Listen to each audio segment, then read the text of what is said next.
Okay, just a short video today for you on metal detecting clubs.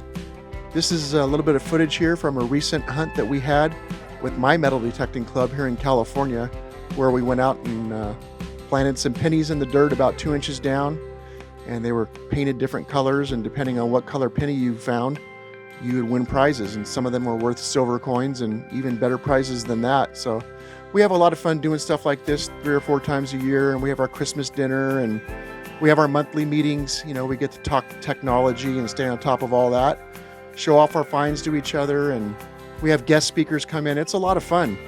I wanted to ask you, are you guys in a metal detecting club? And if so, how are the numbers and the attendance and all that? Here in California and all across the United States, really, the attendance has been down. And I think that the heyday of the metal detecting club was probably in your 1980s and 1990s, when we used to get some really good attendance.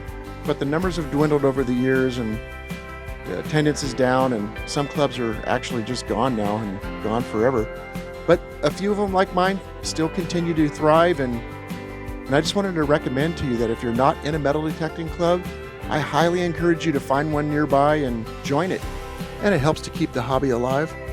We get to make some new connections and new friends, and it's just a good thing to do. It's great for the hobby. So again, if you don't mind, comment below and let me know how your club's doing. If you're in one, I'd like to know the status of it. And like I said, mine's still doing good. So anyway, that's it for now. We'll catch up with you soon. Take care.